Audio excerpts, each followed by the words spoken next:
shards of the mirror. Oh yeah!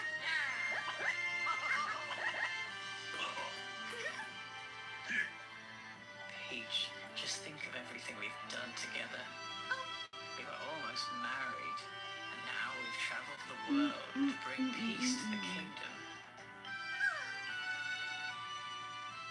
Ready to go back to normal, my king?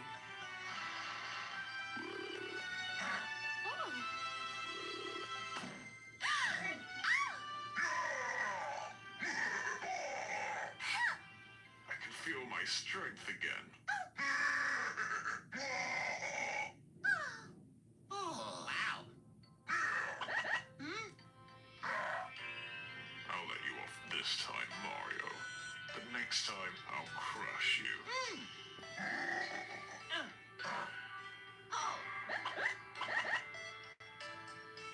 Oh. Mamma mia!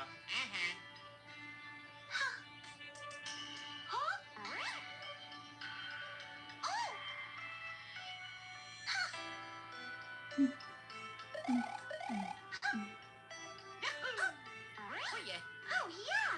Oh, yeah. Nice. See? Here we go! Yeah. We're all superstars. Every new grill deserves to be christened. Do it right with a champagne of beers. Welcome to the high life.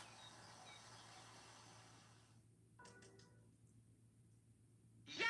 Oh, yeah. Well, I never. Bring him here for me. Wow. Been to that old water temple, but alright, I'll spray tables again.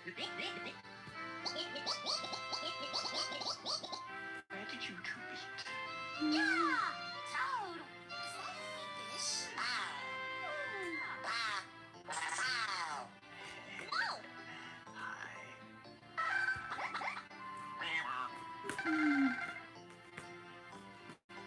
Oh! There she is! Here we go! I might solve the mystery. Whoopee! Here.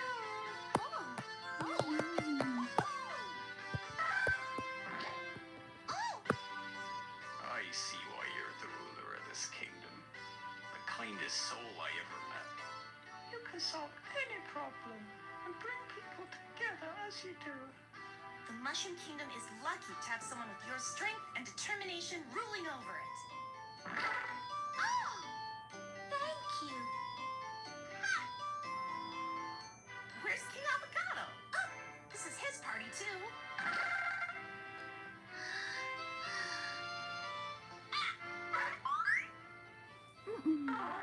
Huh? Huh? Oh. Yeah.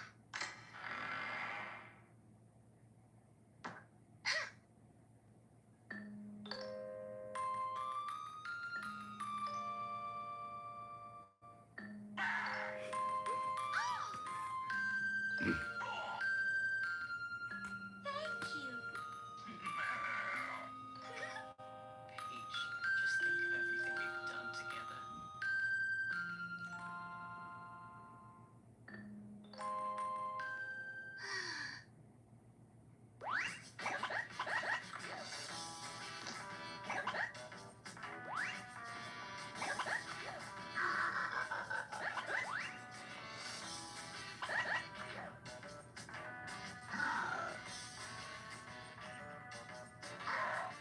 So, my king, how was your adventure? I went on a cruise, went to a party, also went to jail, but the rest was worth it. After traveling with the princess, do you feel like a new person? Perhaps I was.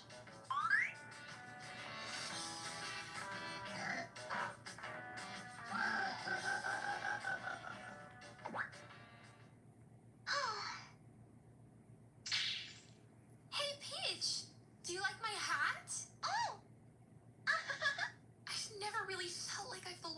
anywhere until I met you and your friends.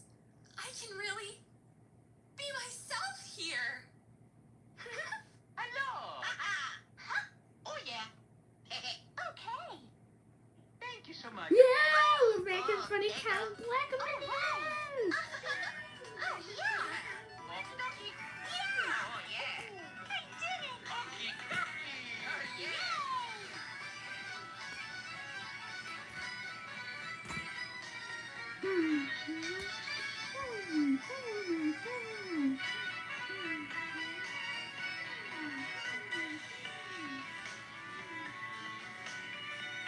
Thank you so much. Oh, there you go. All right. Oh, yeah. Okie dokie. Yeah. Oh, yeah. I did it. Okie dokie. Oh, yeah.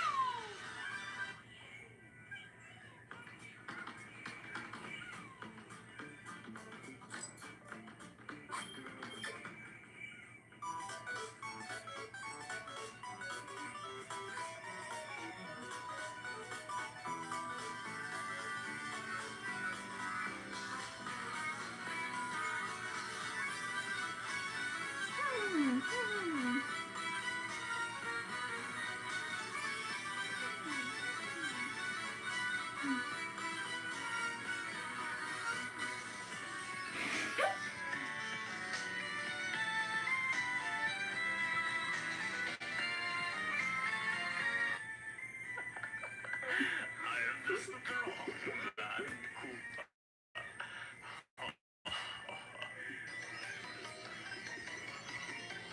Let's go.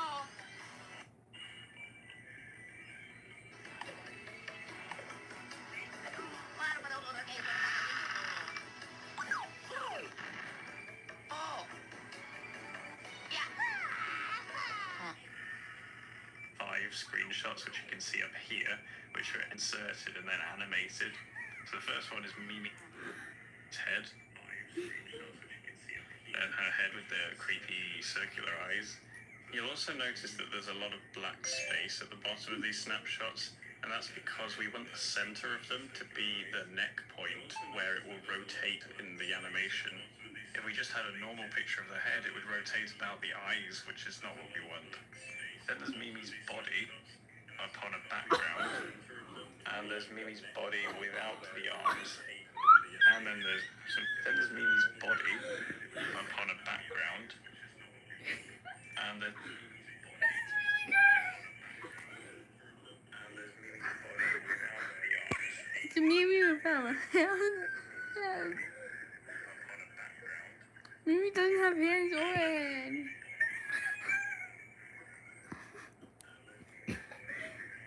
He's gonna pull your leg.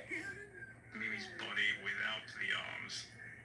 And we got those tall between these two. You can notice that there's a bit of shadow that comes up when she's there. Anyway, what we want is to get the picture of her without her head. Let's just see how that would happen. So if I copy her over, I can add a layer in this, paste it. And you'll see that now Mimi is on top deer. You can end up with a headless Mimi over the background. And obviously this doesn't look right now. And you can use this. That's fine. And that is how we do that. You can do similar things to get Headless hand. for the Headless, creepy eyes. armless All I Mimi. did was I added some circles over the top. I would have done something like that, a bit smaller. But you get the idea. Now let's go back to the video editing software.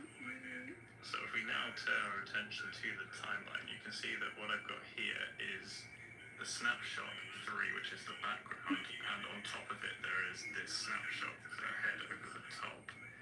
I can actually just move that around and you'll see that.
I'm just hiding something.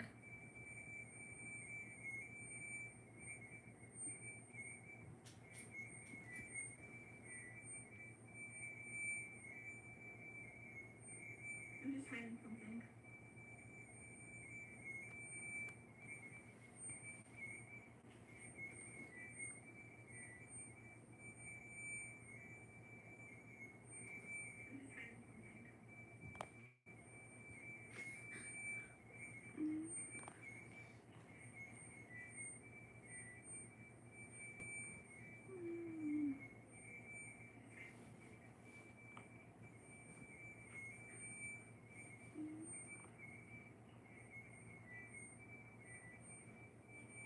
Fox's eye.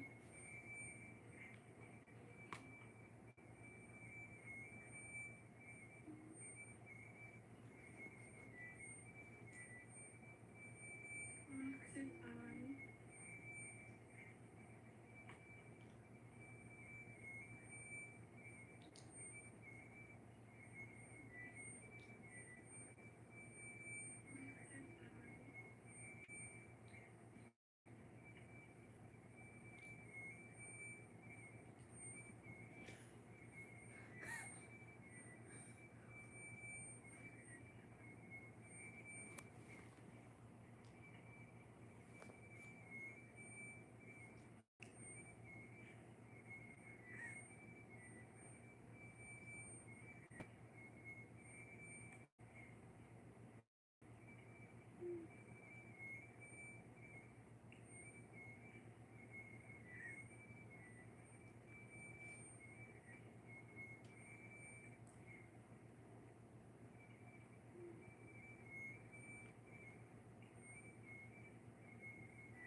the Among Us? A fragrance this alluring could only belong to a powerful trash bag.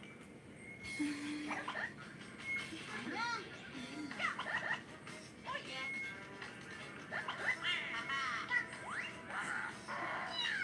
Nice. Let's go. You are the detective.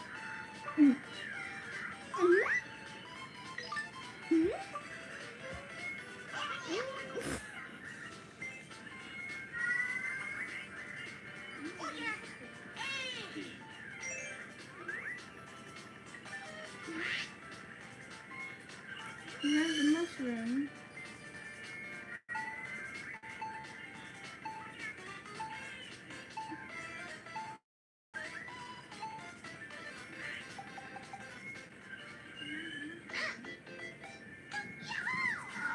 Oh yeah. Let's almost win. Here we go.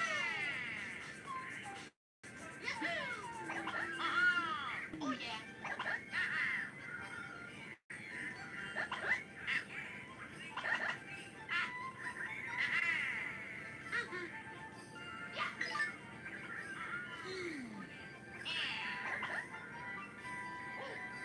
I am Among Us.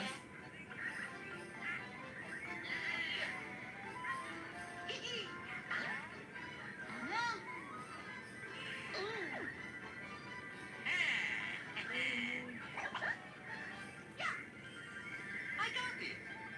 Let's see what the Ah, yeah. Yeah. Oh, You're mine. here we go. Oh yeah, Mario. Wahoo. Okie dokie. Yeah. Oh, babies. Woohoo. Yeah. Here we go.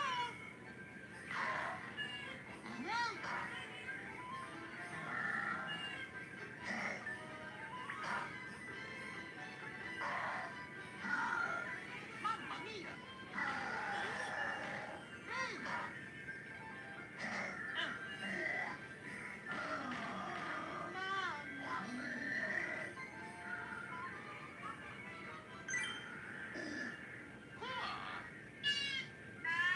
Oh yeah.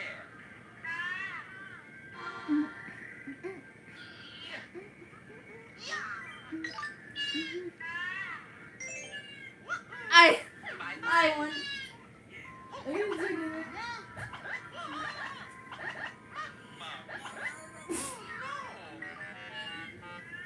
Hey, Tooth Fairy, can you bring me $40 so I can join the Nintendo Switch membership and then yeah. I have no idea what you just said. I'm gonna take. Oh, I'm gonna do something. So Koopa was in there already. Yeah, I just got there. Sorry. Very unfortunate. I'm gonna try something.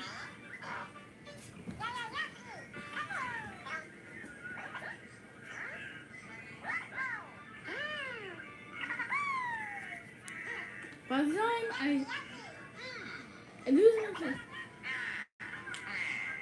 I'm gonna put it on my bed. I'm not gonna put my phone. Wait. I'm garbage.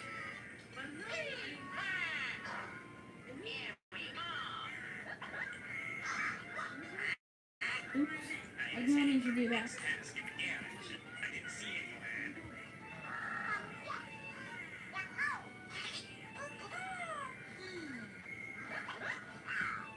Did you see anything else suspicious, Mario? I bet it's really bad. Oh! Everybody Bowser took the answer from the top? Seems like a really long route now.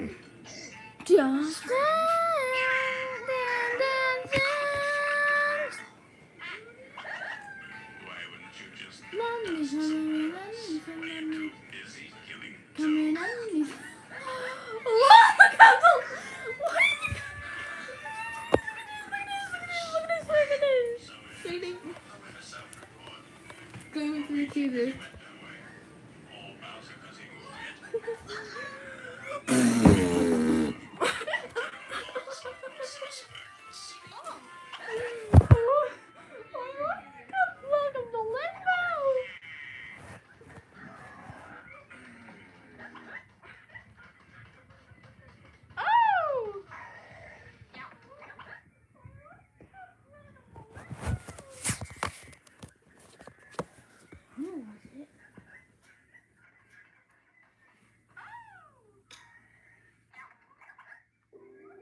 We're beautiful by nature and make you feel like sunshine. With 70% organic ingredients, Coola's powerful sunscreens feel as good as they are healthy. Coola, healthier sun care for a happier you.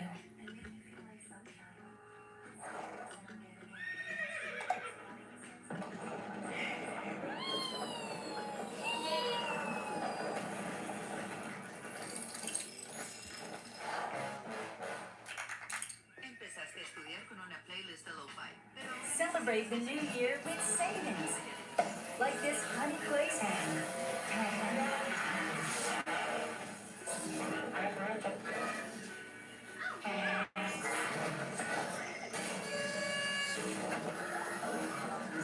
Be a great 2020. Theorists, I don't think we're in Kansas anymore. Hello, Internet. Welcome to Food Theory, the show that's like the tomatoes to your sauce. Oh, yeah. If you couldn't tell already, this is going to be a weird one. Today, we're going to start our exploration into the wild world of Omega Mart. Maybe I should say worlds of Omega Mart, but I'm getting ahead of myself. For months, you guys have been asking me for an Omega Mart episode. It's not hard to understand why. It combines the food industry and creepy lore. Heck, there's even an ongoing ARG that unlocks more lore as things get solved. It is like the Theorist channel trifecta. I want to go There to Omega Mart. myself again, because before I go any further, I should really address the most fundamental question of all. Hey, what's Omega Mart? Huh? Omega To Mart? rescue things. What's Omega Mart? Yeah. What is Omega Mart? Okay, What's that all was the questions? Howdy, I'm Willie Nelson. Omega Mart is just a totally normal supermarket in Las Vegas, and I'm a celebrity you can trust. Omega Mart has all the under-refrigerated dairy you need, and all the organically recommended produce you want. It's like we always say. Omega Mart, you have I like Omega Mart, but I won't stop. store for you. Just on I-15 in Las Vegas, next to the Big Gorilla.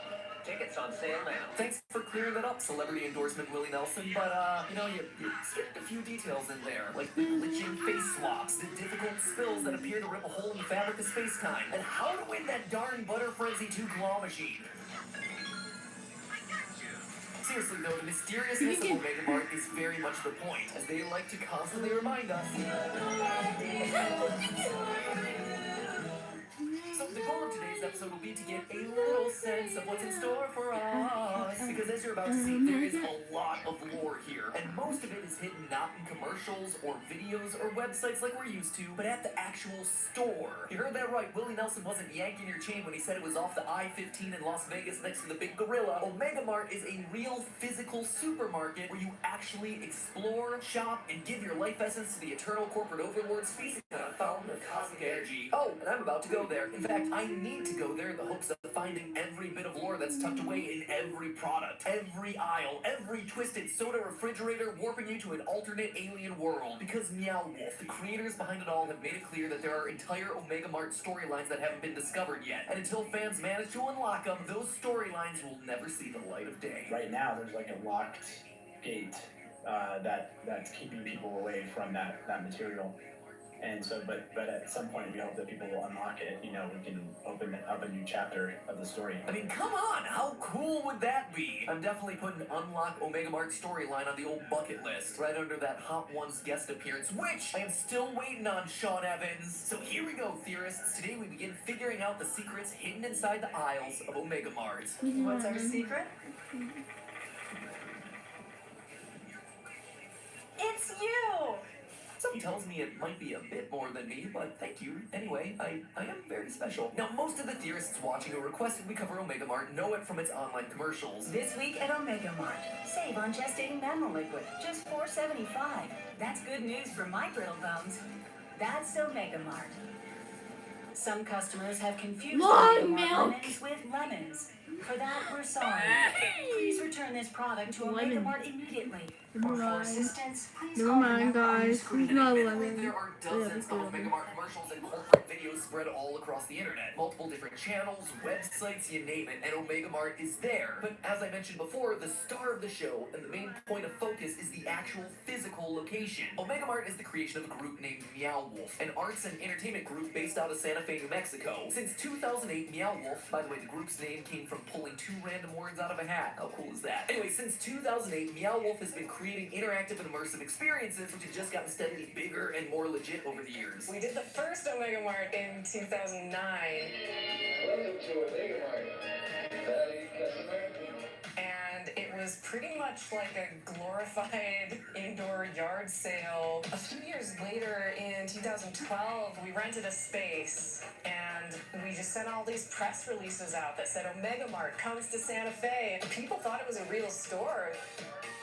Like, we'd have to tell them, oh, I'm sorry, like, this is not a real grocery store. But then, following the success of their Santa Fe-based installation House of Eternal Return, which looks like it also deserves its own theory, come to think of it, Meow Wolf took a third crack at Omega Mart in 2020, this time as a permanent store in Las Vegas located at Area 51. Sorry, what was that? Oh, sorry. Yeah, makes sense. Sorry, Area 15, not Area 51. Kind of glad, too, because I'm not warmed up enough to do a Naruto run today. Now, when I say that this thing is a store in Las Vegas, that is the understatement of the year. I mean, first, you've got the store itself. With all sorts of actually purchasable products that are, well, they're all just a tad bit off. Often it feels like Omega Mart is run by aliens or machines who can't quite seem to get the whole supermarket thing quite right. Cans of sop form a pyramid in the middle of the store, the chicken is all heavily tattooed, and nothing says refreshing quite like a tall, cool glass of vegan goat pus. Might I recommend a side of leg to go with it? Point is, the sheer number of supermarket items that Meow Wolf and its collaborating artists have designed and manufactured for Omega Mart is staggering in and of itself, each potentially containing clues as to the overall mystery happening within these walls. But on top of all of that, there are actors portraying Omega Mart employees throughout the space that interact with you, the customer.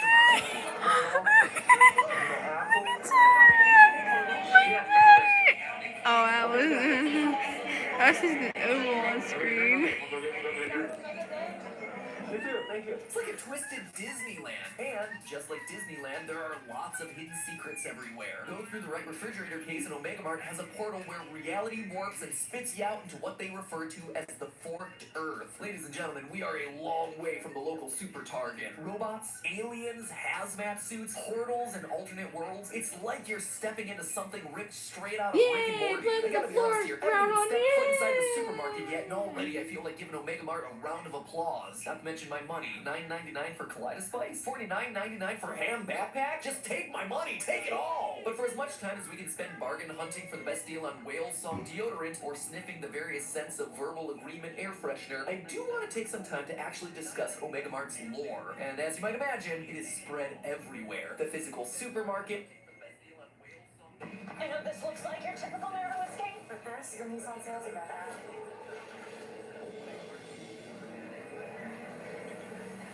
With fuel economy like this, there's no stopping me.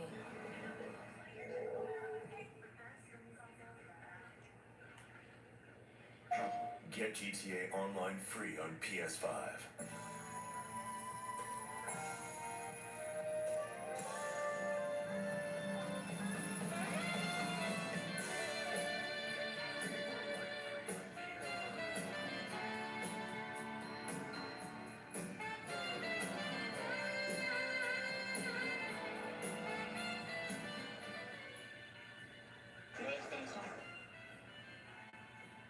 Forked Earth through the portal, the commercials and corporate videos, the websites, and yes, that is plural, websites. So, since I haven't been able to go to the store in person just yet, let's actually start online. When you visit omegamart.com, you're immediately greeted with a link to buy tickets, a corporate video, as well as some real GeoCities page builder vibes. But down in the corner, you're directed to 3 additional sites: Dramcorp, Jobs, and Employee Login. Since it's the first, let's start with the Dramcorp page. Oh, and friends, this is where things really start to get Kaleidospicy, because when it comes to the Dram Corp board, there's some serious backstabbing going on. As in, literal backstabbing. We quickly come to learn that Dram Corp is the parent company of Omega Mart, along with their other brands, Dramuticals and DART, short for Dram Corp Advanced Research Team. The CEO and founder of Dram Corp, Walter Dram, quote, won his first store in a game of poker in 1968 and has been on a winning streak ever since. Dram Corp soon exploded into a global enterprise thanks to its exclusive access to products infused with something called Additive S. What you see here is a memorable achievement.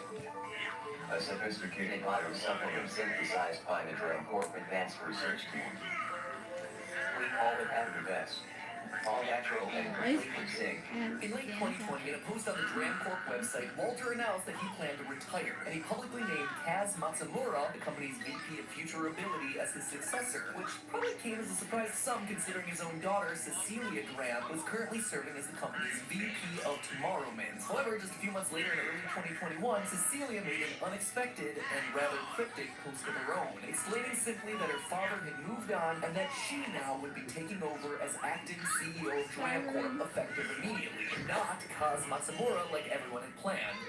Something suspicious is going on here, especially when you consider that we've heard nothing from Walter Dram since Cecilia took over. But the corporate intrigue goes much deeper. What is Cecilia doing now that she's at the helm of Dram Corp? Well, it comes back to Additive S. See, Additive S seems to be Dram Corp's branded concentration of a material called Source. Despite Dram Corp's claims that it's completely safe, Source actually seems to be a really dangerous substance capable of doing some weird stuff, like making things a bit more alive than you'd expect, and creating difficult spills. Difficult spills may cause unsafe situations such as tripping hazards, misplaced customers, and equipment failure. People sporting hazmat suits and other protective clothing are a common sight in both Omega Mart and Dram Corp's Fort Earth facilities, with source spills and leaks seeming to be a major reason why.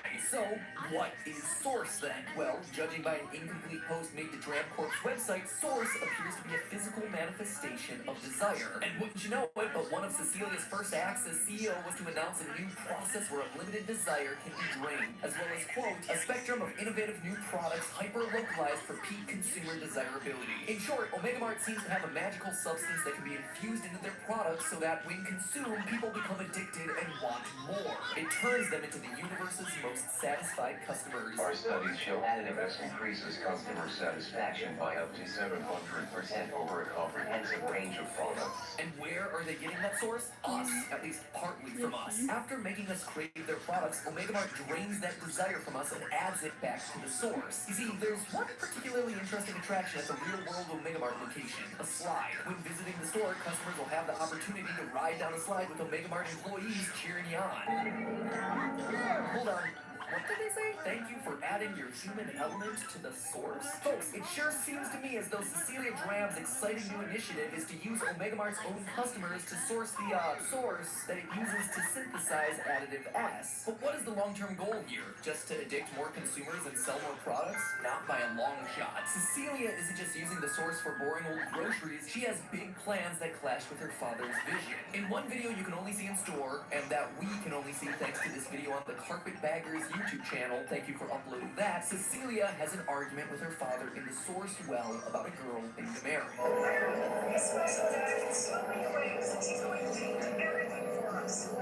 We later see hints that Mary Dram is missing. So then who is Mary? This girl who's gonna change everything? Well, she seems to be a creation of the source. Elsewhere in the store is a journal full of lots of juicy lore details that frankly you can't really see without going to the physical location of Omega Mart. But by slowing down and enhancing that footage from the Carpetbaggers video, we can get glimpses as to what's going on in there. In the journal, one employee talks about accidentally bringing a number of objects to life using Source. These mascots, as he calls them, are small but surprisingly useful. A note on one page has Cecilia saying that they're, quote, like guard dogs for anyone trying to get into what's beyond that side door of mine. Side door, huh? Sounds like something I should keep my eye out for when I'm in Vegas. But these little living things were proof that Source could be used not just for products, but to create fully living creatures. We've already seen how Source can turn lemons more human, and now we start to see how everything actually connects. Source seems to be some sort of liquefied desire or wish fulfillment. Meanwhile, Cecilia is harvesting the quote-unquote human element in her supermarkets, and as we heard from the employees, adding that back into the source. So we have ourselves the special wish-granting goo mixing with human potential. I suspect that Marin is the creation of that fusion, a Wow. larger human version of a mascot. In that clip of Cecilia fighting with Walter, Marin seems to emerge from the source and immediately asks if Cecilia is her mom. To add to that, apparently there are codes littered throughout the installment I that only have strung 2 together game spell out, pieces. "It was my daughter's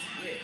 So what is this a reference to? Well, it seems to me like someone is literally dreaming some of these wild things into existence. And I suspect Marin, a being made entirely of reality warping, wish-fulfilling source, might be our main suspect. So the long and short of it, theorists, is that Dramcorp is now in the hands of a mad woman so power-hungry that she overthrew her own father as CEO, possibly even killing him. Under Cecilia's leadership, Dramcorp was restructured, and Omega Mart was designed to lure in customers, sending them down their slide to drain all their human element and harvest the energy to create other wish-fulfilling mascots like Marin. Loyal theorists, that is just the tip of this iceberg. What's all this about the forked Earth? Where did the source originally come from? Why are there these mysterious water aliens hidden in the back of the store? What is behind that ominous side door? And seriously, how did they get prices that low for a 6-pack of Zol? Theorists, there is so much more here, but all of it requires me to go in person. So I guess I have my work cut out for me. It's IRL research time. Into the belly of the beast. I've got my bags packed and a huge list of clues and notes that I want to follow up on when I head over to Vegas to shop at Omega Mart in a few weeks. Wish me luck. And if I do come back with a lack of human desire, just know that I always wanted you to subscribe to this channel, so do it in order to bring some joy back into my emotionally sucked clean bones. But hey, that's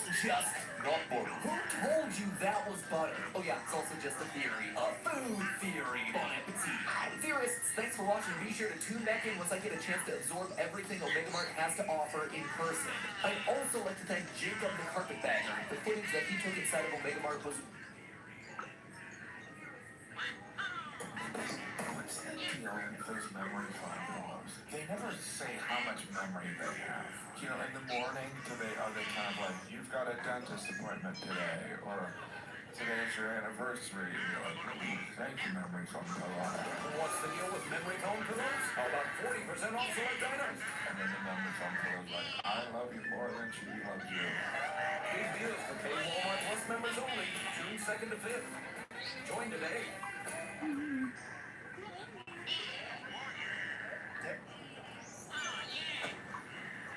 If your husband gets lung cancer from smoking, he can try to spend a lot of time together.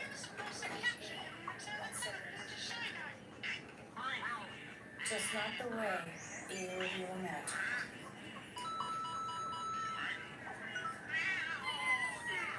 The people you love are worth quitting for. You can quit. For free help, text quit now to 333-888.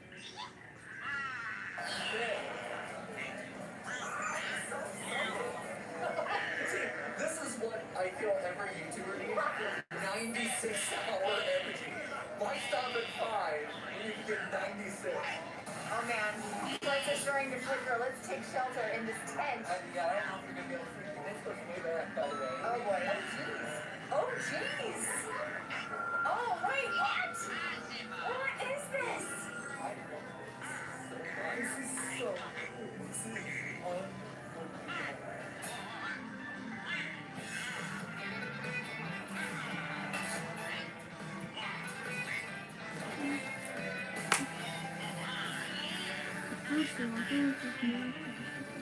Hello, Internet. Welcome to Food Theory, the show that's here to give you some idea of what's in store for you. Earlier this year, after hundreds and hundreds of comments from theorists, I finally got the message and made an episode about Omega Mart, Meow Wolf's creepy interactive supermarket-themed art exhibit at Area 15 in Las Vegas. I mean, after I looked into it, how could I not do an episode on this thing? There's tons of hidden lore, some of which apparently will get unlocked someday if fans are ever clever enough to crack it. Now, if this is the first time that you're hearing about Omega Mart, you're wondering what the heck a Meow Wolf is, or why Matt only just mixed up the numbers in Area 51, or why this is a food theory, well, I'd recommend that you go watch our first episode on Omega Mart. It'll fill you in on all the Dramcorp drama and grocery story that you'll need to understand today's episode. But for all the rest of you Omega Mart theorist vets, I have some exciting news. We did it! As promised, Steph and I made it out to Las Vegas. We made several visits to Omega Mart, and we lived to tell the tale. So, you know, advertisements outside. I'm like the bank conference, waiting on it. So excited. Simply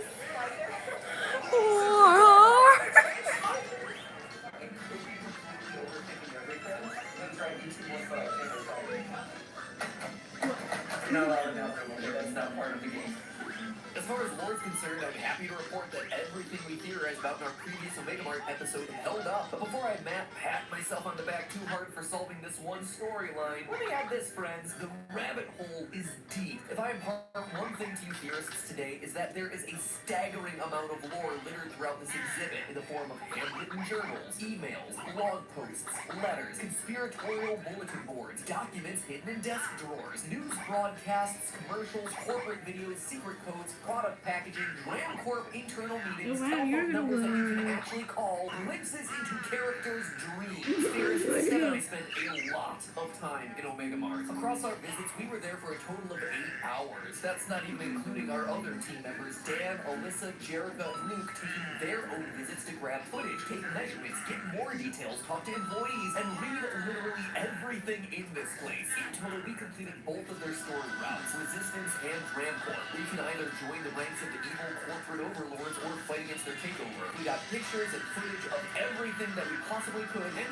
still there are so many little details and clues and minigames that I have no doubt that we missed. There's simply no way to cover everything in one episode. But today, I'd like to zero in on something specific that got my theory brain churning more than anything else that we encountered inside the Omega Mart exhibit. Something that is never explicitly talked about or addressed in the story and is overlooked by 99.99% of people going through this thing. But something that actually has huge implications for everything else going on in this world. And that is a 2014 email from Kaz Matsumura, VP of Futurability to former CEO Walter Dram. In the email, we see Kaz pitch the idea of using Dramcorp's factory portals to deliver products directly to a flagship Omega Mart store in Las Vegas. Distribution costs, Kaz explains, would be nada. Now, what I can't stop thinking about I am Pharaoh. it insinuates that there might actually be more Omega Mart locations on the horizon. So, I want to know, are other Omega Mart locations planned? And if so, where should we expect those things to spring up? Like, am I going to be able to pop into an Omega Mart here in Raleigh anytime I need some whale song deodorant and a refreshing can of hydrated water? Well, friends, we found some clues in Vegas that lead me to believe that Dramcorp and Meow Wolf have big plans for Omega Mart's expansion and eventual world takeover. So, something we found inside the exhibit was this key to the Xenion alphabet, which proved invaluable because it let us piece together a lot of Xenion backstory littered throughout 7 Monolith Village. Now, that was a lot of lingo that I just dropped, so let's back up and proceed with caution, theorists, because difficult spills and Omega Mart spoilers lie ahead. Basically, the Xenions were a fish-like alien race in the lore of Omega Mart. You can actually visit a psychedelic room dedicated to them in the outskirts of the Omega Mart facility, complete with dead alien carcass and a book of lore needing to be translated. From that book, we learned that Source comes from the Xenion home planet. For those of you who don't remember, Source is basically this magical substance that kind of functions like liquid dopamine. You have some, it makes you really happy, and if you have too much, you get addicted to it. It's what Dramcorp is infusing into all their products to fuel consumerism. The Source proved to be a double-edged sword for the Xenion race. On one hand, they thrived and were able to gain the ability to walk on land thanks to its abundance, but they also became dependent on it in order to survive. Their planet existed in a dimension that paralleled our own until about 50,000 years ago when something happened. Some type of cataclysmic event occurred in the wellspring where the Xenion priests collected the Source. This event was so massive and so powerful that the Xenion's planet and ours were knocked off their paths and collided. Basically, the Xenion's capital city crashed in the present-day Las Vegas, covering it in water and making it super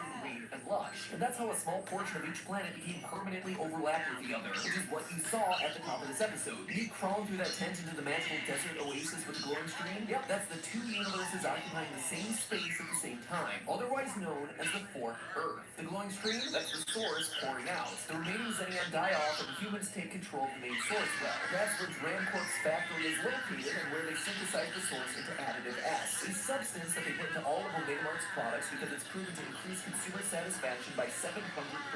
Omega Mart is where it is in Las Vegas because canonically there's a portal to the fourth Earth there. Omega Mart is built on that portal between dimensions because, let's face it, interdimensional shipping rates otherwise are pretty darn steep. That's one of the big reasons why Dramcorp's advanced research team DART is trying so hard to understand portal technology. Because once they're able to create and control portals, they'll be able to open new Omega Marts wherever they'd like to. But they're struggling to master the technology, and it's not quite stable yet.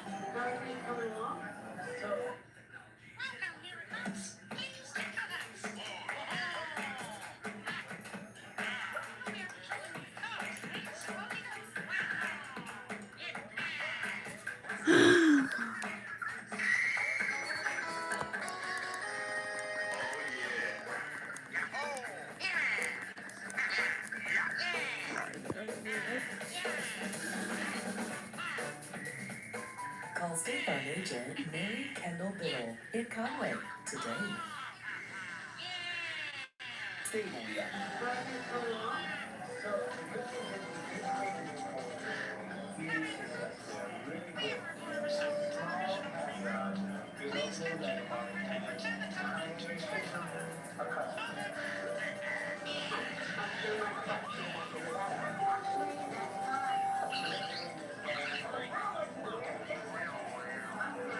So if Grand Corp is going to build a second Omega Mart anytime soon, it's probably going to have to get built on an existing portal, which means it's going to have to get built within the geographic boundaries of the fourth Earth. So the question now becomes, what are those boundaries? How big is this overlap between Earth and the Xenion's planets? We talking the size of the Area 15 building, the size of Las Vegas? Are other Meow Wolf exhibits in Denver and Santa Fe involved in this thing? Well, friends, let me explain. While checking out the hat holes in Omega Mart's produce department, I happened to glance over and catch this clip of an in-store video that was playing.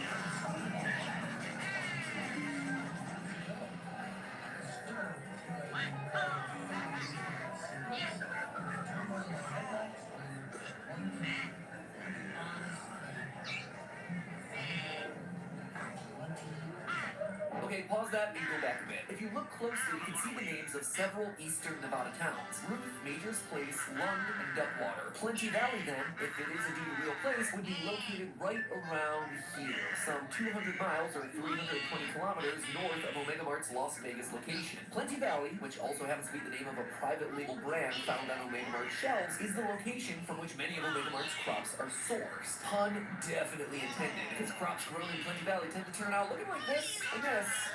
Could Plenty Valley, located way out in the absolute middle of nowhere, really be within the boundaries of the forked Earth? It certainly would make sense from a distribution standpoint. If there's a portal connecting the factory to Plenty Valley, hey, then those are savings that Omega Mart can pass on to you, the valuable consumer. But there's another reason to believe that Plenty Valley lies inside the forked Earth. See those bodies of water on the map? Those don't exist in this region of Nevada as we know it. Their existence suggests that Plenty Valley, which sure is awfully green and lush compared to the Nevada desert that we know, became inundated with water when the Xenion's watery world overlapped with our own, and the landscape was permanently altered even after the water receded. So I believe that these fictitious lakes, the fictitious Plenty Valley, as well as the route Walter apparently drove by car, which also follows no real roadways, aren't a mistake on Meow Wolf's part. They're actually a very intentional way of showing us that this region is shared by two dimensions. Half familiar to us Earthlings and the other half alien. But it seems like the forked Earth might actually be way bigger than just the 200 miles across. You see, Meow Wolf has two other permanent installations. One in Santa Fe, New Mexico, the House of Eternal Return, and another that just opened up in Denver called Convergence Station. Now, all three of these definitely exist within the same Meow Wolf universe. For instance, this is an Easter egg that I found in the dark laboratories of Omega Mart, which alludes to QDOT, which, according to my research, is the multiversal transit authority that you can find over in Convergence Station. And when I think of an animal in the desert, a hamster isn't exactly the first one that pops to my mind, so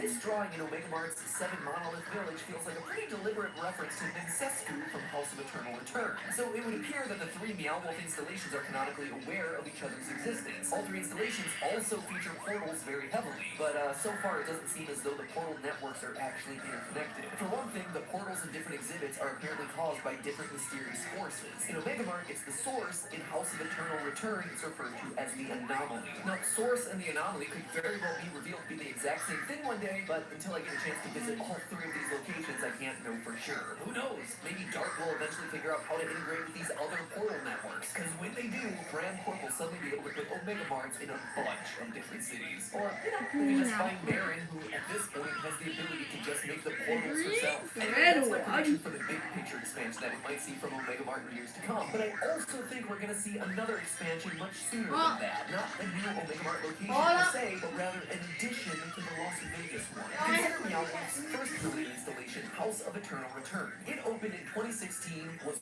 well received, then in 2018 they opened a new portal inside the exhibit. Given how wildly successful Omega Mart's been, it seems that they'd be wise to follow in their own footsteps and open a new section of Omega Mart, right? Something fresh to advance the story and draw fans back into the exhibit after a couple of years. And in the case of Omega Mart, I have a theory, a food theory, that a new portion of the exhibit will be just beyond the source. Source Door. For those of you who haven't seen, the Source Door is an actual physical door inside the factory section of the Las Vegas exhibit. Visitors to the factory can look through the window in the door and see the Source well on the other side. But here's the weird thing. Even after you successfully plug in the code to unlock the Source Door, it doesn't open. You just get regaled with a soliloquy from a glowing orb that has Walter's voice.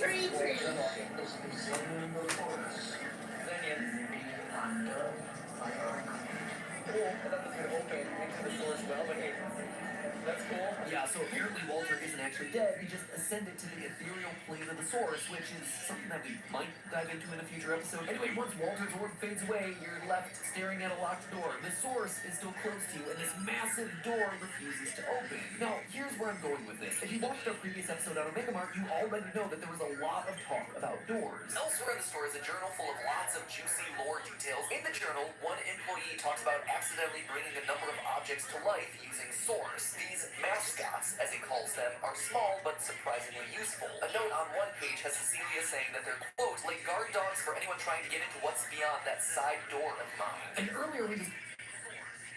I sure get to grill. There's gonna be a lot of people. Let Tony make the call. Tony almost married. You can start with the brisket option plate or double back, top sirloin, short rib combo. Beef. What's for dinner? We discussed how Meow Wolf's own CEO let slip that there was a, quote, locked gate that's keeping people away from new story elements. I believe that the Source Door is that gate. I believe that at some point it will actually physically open and visitors to Omega Mart will be able to enjoy an entirely new area. And it's not just the lore that has me thinking this either. I believe the actual floor plan of Meow Wolf's exhibit inside Area 15 lends itself to this theory as well. Follow me on this. It seems Meow Wolf is leasing a large rectangular two-story space within the greater Area 15 building. Here's my super professional drawing of the first floor layout from memory, because apparently there's absolutely no Omega Mart floor plans out there on the internet. Now, right here is the location of the Source Door. See that blue area behind it? I can't tell you what's inside the blue area because visitors aren't allowed in there, at least not on the day that we were there. Now, some of you are probably thinking to yourself, whoa, easy with the conspiracy theories, Matt Pat. Meow Wolf might not be leasing the space on the other side of the Source Door. And that's a fair point. There's nothing that says a tenant's floor plan has to be a rectangular space. However, check out the floor plan of the second floor. You'll notice that Meow Wolf has the second floor space directly above that blue area. Yep, that yellow space there is almost like a futuristic art gallery that visitors, including yours truly, can access. That means Meow Wolf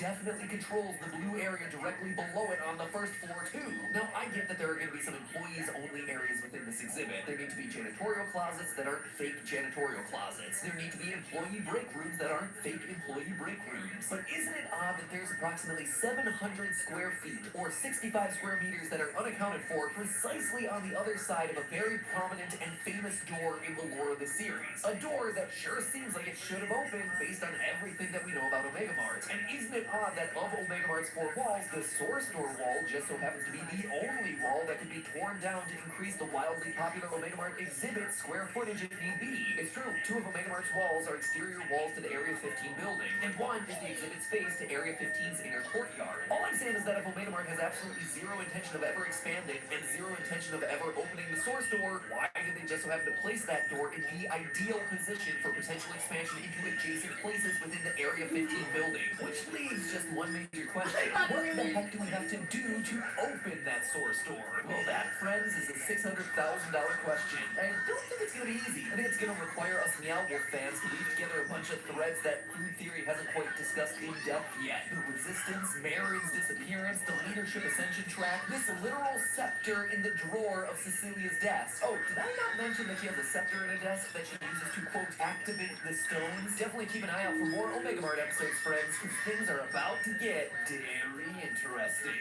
But hey, before we go any further, I'd like to give a massive shout out to our friends over at Grubhub for sponsoring today's episode. Honestly, if you'd asked me 6 months ago what's the one company that would never ever sponsor a food theory video, I would have said these guys. Usually when you do an April Fool's video making fun of their commercials and breaking down their quote-unquote lore, companies don't take too kindly to that one. But endless kudos to Grubhub for getting the joke, leaning in, and having a bit of fun with us. So today, I want to talk about the Grubhub Guarantee. With the Grubhub Guarantee, you get your food delivered at the lowest price and on time guarantee, or they'll make it right for you. I mean, that sounds pretty great, right? Perhaps too great. As I always say, trust, but verify. So I decided to put the Grubhub Guarantee to the test. I bought lunch for the team at one of our favorite favorite places here in Raleigh. I compared Grubhub's price against other food delivery services, and sure enough, nobody had a better price, so I guess they won that round. But then the food arrived, and this is actually really exciting. It was delivered 3 minutes later than the estimated delivery time. Never thought I'd be so excited to get my food late, but what it did was give me a chance to actually take Grubhub up on this guarantee of theirs by submitting a claim in the app. Then it was time to sit back and wait to see if I got a response within 24 hours. In less than 3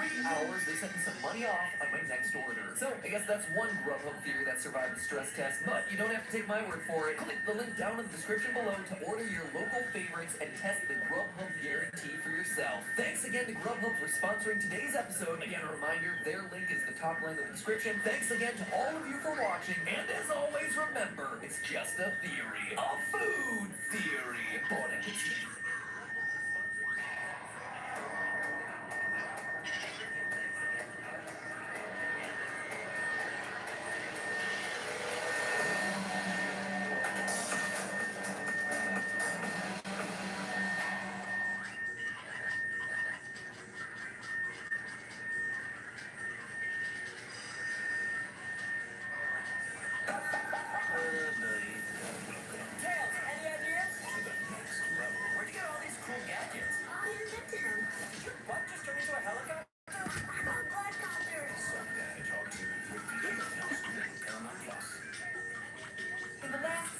Direct. Did you notice the purple and yellow chairs in the background when Mr. Sakurai was talking? Most people think that that's a hint that Waluigi is going to be included in Smash, but I know better. I know the truth. Purple and yellow are both 6 letters long. And why chairs of all furniture? Because chairs is also 6 letters long. Together you have yourself 666. The devil's number. The sign of the beast. And what's another name for the devil? Satan. As in Mr. Satan, the true name of Hercule from Dragon Ball Z, a show starring the second most requested fighter for Super Smash Bros., Goku. That's right, you heard it here first, ladies and gentlemen. Son Goku, Kakarot himself, is confirmed for Smash Bros. Ultimate. I don't know about you, but the proof to me seems undeniable.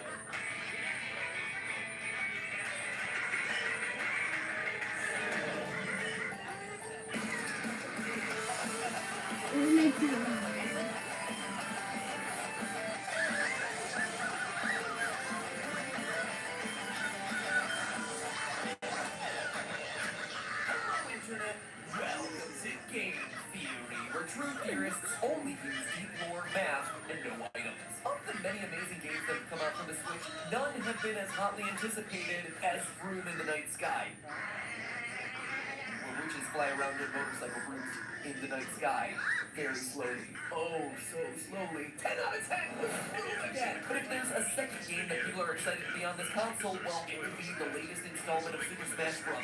So while we all twiddle our thumbs waiting for Sakurai's latest masterpiece to arrive on December 7th, can you all do me a favor? I have a short 5 or so question survey linked in the description about what you watch or what you create on YouTube, and specifically about what characters in Smash you like to play as. So if you'd like to help me out with a future game theory on the psychology of Smash players, take literally a minute to fill it out. I'm not asking you to take a full-on Myers-Briggs personality test this time. This is all for an episode that's going to happen next month. Thank you so much for your help. And while you're busy doing that, keep listening, since for today's episode, I decided to look into how many possible versions of Smash there actually are.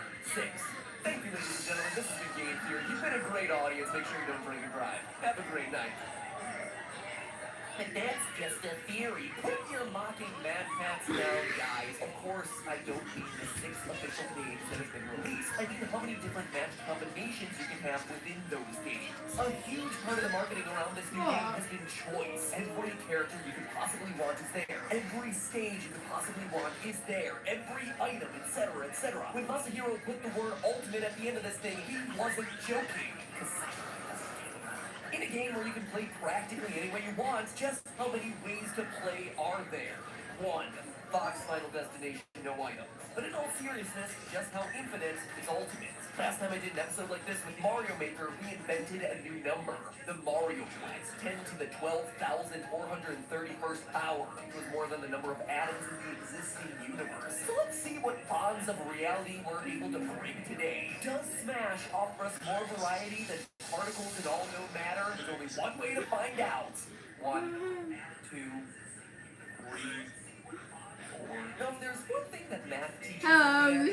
Today we're making an orange triangle. A tiny orange triangle. So let's do exactly that. Super Smash Bros. Ultimate is clearly our final exam, so let's start. Just kidding! We're making friends! Nintendo 64. The system where apparently I was holding the controller wrong the entire time. I only just learned this decades later. Now, in the last paragraph, I mentioned calculating the number of magic combinations that we're going to have in these titles, but that's a bit misleading. I really mean that we're calculating the number of permutations, which are combinations in which order matters. Think about it like a number lock, where the code to unlock it is, I don't know, 624. If we're talking about purely combinations, well then any rearrangement of those numbers would unlock the lock. 246, 642, etc., etc. And that results in many fewer possibilities. Think about it this way. When position matters, you're using permutations. So in the original Smash 64, there were 12 characters and 9 stages. Since multiple people can play as the same character, and they'll all choose Pikachu since he was totally overpowered in that first game and looked so damn cute with little hats, we're calculating what's known as permutations with repetition. Just because a character was selected before, the next player can also select the same character. When it comes to combinatorics, these are actually the easiest ones to calculate. Player 1 has 12 characters to choose from. Player 2 also has 12 characters to choose from. Same with player 3 and player 4. So that would be 12 possibilities times 12 possibilities times 12 times 12, or 12 to the 4th, 20,736 possible character orders. It's not bad for such a simple game, and each of those character permutations can be played on one of 9 different stages. So you just multiply the two together and you get 186,624. I swear it felt like I had to play that number of matches to unlock a YouTube back in Melee. And remember, that is purely off of simply the characters and stages. Multiply it by 2 because all of those versus matches on all of those stages have the option of either being a timed match or a stock match, which now gives us 373,248 possibilities. And here, you can actually get crazy in a hurry by adding in the different lengths of time and team matches and handicaps. But honestly, the numbers are going to get crazy without all of that. I'm just interested in the core essentials of what makes a versus match a versus match. Character, stage, type, and of course, items. Because what versus match selection process would be complete without someone insisting that the hammer be turned off because it's so unfair, or bombs because they're too random. But you all know that you wanted the theme sword back in the day because it used to be so good. In total, there are 15 items that you can turn on and off. You can also get their appearance frequency to 6 different levels, very low to very high, or simply just none. Now, that all might seem hard to factor together, but the math here is actually pretty easy. Is the beam sword on or off? 2 options. How about the home run bat? 2 more options. Hammer always off. That's another 2. So you got 2 times 2 times 2, all the way down through all of the items, 2 to the 15th power, or 32,768 new variations of gameplay simply based on the items alone. Now we multiply that by 5 to account for the frequency settings, not 6, since the none option is actually accounted for in that last calculation if all of them are set to no. And so you wind up with 163,840 different match types off of items alone. Multiply that number with the nearly 400,000 match varieties we found from characters, stages, and type, and we get ourselves 61,152,952,320 different playable options for your standard versus battle with 4 characters on screen. And that's important for me to point out, since this doesn't take into account permutations with fewer than 4 players. I also didn't differentiate between a human and computer-controlled character, simply because I didn't think to do all that until after finishing the math for literally the rest of this episode. So just know that the actual total match varieties is slightly higher if you factor in all of that. Still, for 4-player matches only, it is a more than decent number. But now with that baseline set, let's jump ahead a few generations to Super Smash Bros. 4 to see what a huge difference adding a few more characters creates. SSB4 had a strong roster of 58 players. Have to make your own Francis head plush. It also broadened the number of potential players in any given versus match from 4 to 8. So applying what we just covered with Smash 64, we know that it's going to be 58 times 58 across all 8 of those potential players, or 58 to the 8th power to get ourselves the total number of possible character permutations in any game at one time. After we plug that formula into our trusty TI-83s, or honestly whatever online scientific calculator I can find today because my CI ran out of batteries and I really don't want to have to run to the store today, we know that there are 128 trillion, 63 billion, 81 1,718,016 possible iterations of character combinations. That is more versus permutations than there is money in the entire world, for about $80 trillion US. Even more impressive to me is that that is 6 billion times more character combinations than there were in the first game of the franchise. It's crazy how times have changed. Assuming that each match takes around 3 minutes to play, it's a total of 731 million years of gameplay to play each of those iterations once. Fun fact, by the way, this channel last year was watched for over 4 billion minutes, which is 7,610 years of time. What's crazy about that is that the oldest human civilizations discovered throughout history only cap out at about 7,000 to 8,000 years. That's right, history books. You have the Greeks, the Romans, and the theorists. Anyway, just a fun little statistic I thought you'd get a kick out of. Most of the calculations for Smash 4 are basically what we did in the original game. The Wii U version featured 55 total stages, but with the added wrinkle that now all the stages have an optional Omega form, which changed their layout to be similar to Final Destination. So that doubles our number and jumps us up to 110 passable stage options. There are also now 3 main match types: time, stock, and coin. And rounding out our calculations, 75 items that can all be cycled to low, medium, or high. So that would be 2 to the 75th power times 3, which, wow, 2 to the 75th power is a lot bigger than I expected. Items alone are adding in 113 sextillion different options. 113 sextillion, 336 quintillion, 795 quadrillion, 588,000 million trillion, 871 billion, 485 million, 128,704. 113 sextillion, 336 quintillion, 795 quadrillion, 588,000 million trillion. 871 billion, 485 million, 128,704. First time, got it. Different options just based on items. When you see these huge numbers, it's really hard to read them backwards. So anyway, 128 trillion character options times 113 sextillion item options times 110 stages times 3 game modes. In total, we're talking... Jeez, just put it up on the screen. You can't even fit it. No, you shrunk it too small. Here, just wrap it around the screen a bit. Yeah, make it a curve. Make it curve around the screen. Oh, God, what even is this number?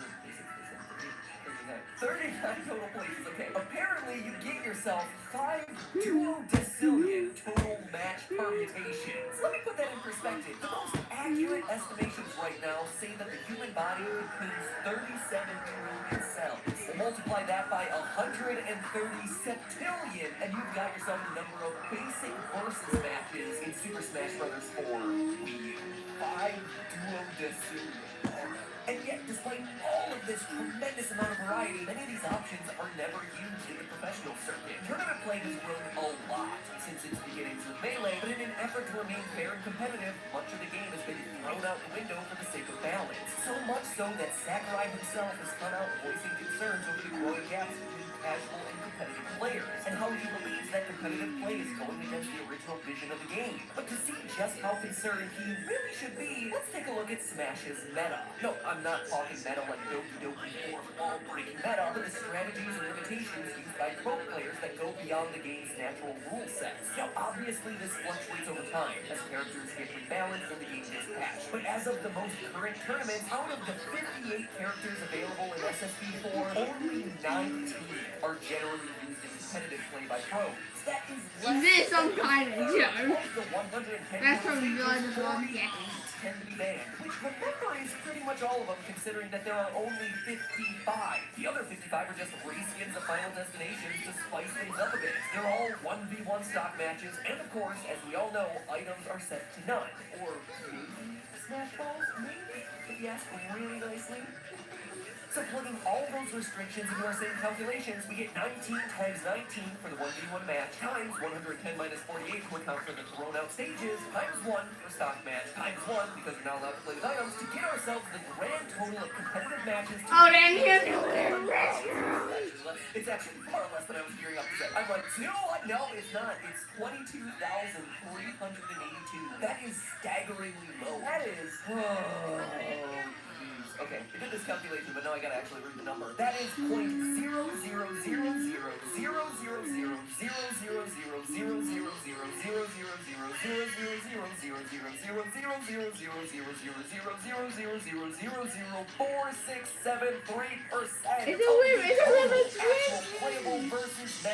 0.0000000000000000000000000000000000000000000000000000000000000000000000000000000000000000000000000000000000000000000000000000000000000000000000000000000000000000000000000000000000000000000000000000000000000000000000000000000000000000000000000000000000000000000000000000000000000000000000000000000000000000000000ɔ alone explains why Nintendo has probably expressed some concerns with Smash tournaments over the years, and why they tried so hard to make more of the maps and more of the items more inclusive in professional gameplay. I mean, think about what this means. That is an infinitesimally small percentage of the game that's being used here. It's actually pretty fascinating. Looked at with those numbers, professional play has eliminated most of the game in order to master a fraction of a fraction of a fraction of a single percent of everything that Super Smash has to offer. I'm not saying that as judgment or anything. I'm just reporting statistics. I have no skin in this game. I don't care in the slightest. You play a game however you want to play a game. Is that a controversial view in 2018? Anyway, I just think it's interesting to consider whether top-tier players of this game are actually playing this game. And I totally get it. The hammer is a ridiculous item. Meta Knight was completely broken. Bombs appearing out of nowhere resulted in way too many unfair kills, and Pokemon Stadium's constant changes disruptive to serious strategies. It just begs the question, can a game filled with randomness also be competitive? Randomness also affects speedruns too,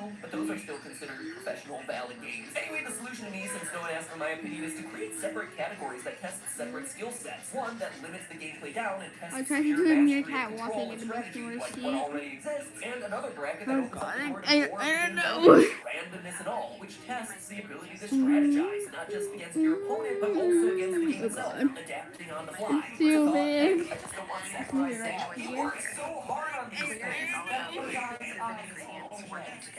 A cleanser that goes deeper without drying skin out. 2% BHA,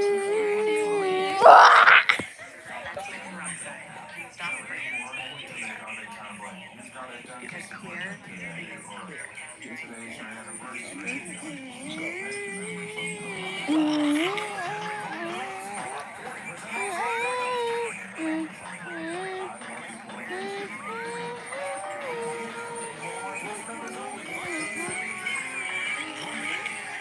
By the way, her name is Nastasia.